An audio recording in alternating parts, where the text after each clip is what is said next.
परशुराम को भगवान विष्णु का अवतार माना जाता है। धर्म ग्रंथों के अनुसार परशुराम प्रचंड क्रोधी स्वभाव के थे।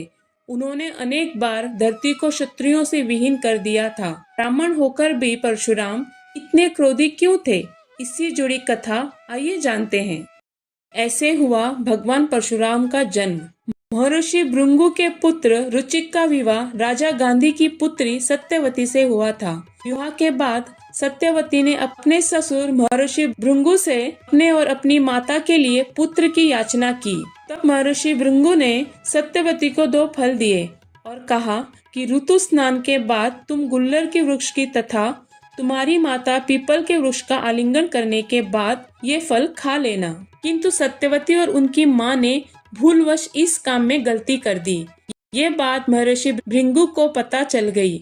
तब उन्होंने सत्यवती से कहा कि तूने गलत वृक्ष का आलिंगन किया है, इसीलिए तेरा पुत्र ब्राह्मण होने पर भी क्षत्रिय गुणों वाला रहेगा और तेरी माता का पुत्र क्षत्रिय होने पर भी ब्राह्मणों की तरह आचरण करेगा। तब सत्यवती ने महर्षि भृगु से प्रार्थना की, मेरा पुत्र क्षत्रिय गुणों वाला न हो, भले ही मेरा पुत्र यानी पुत्र का पुत्र ऐसा हो। महर्षि भृगु ने कहा कि ऐसा ही होगा।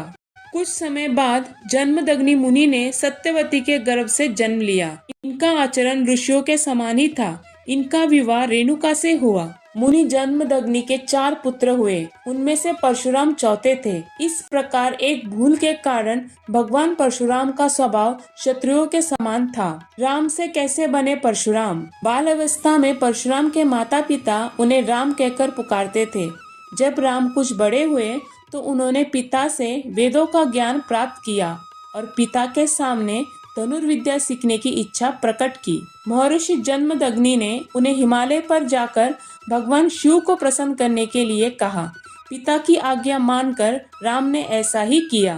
उस बीच असुरों से त्रस्त देवता शिवजी के पास पहुँचे और असुरों से मुक्ति दिलाने का निवेदन किया। तब शिवजी ने तपस्या कर रहे राम को असुरों का नाश करने के लिए कहा। राम ने बिना किसी अस्त्र की सहायता से ही असुरों का नाश कर दिया। राम के इस पराक्रम को देखकर शिव ने उन्हें अनेक अस्त्र शस्त्र प्रदान किए। इन्हीं में से एक परशु यानी फारसा भी था। यह अस्त्र राम को बहुत प्रिय था। इसे प्राप्त करते ही राम का नाम परशुराम हो गया। अगर आपको आज की कथा अच्छी लगी तो आपके अपने चैनल रुद्रा स्वरूपम से जुड़े रहने के लिए चैनल को लाइक, शेयर, सब्सक्राइब करना बिल्कुल ना भूलें।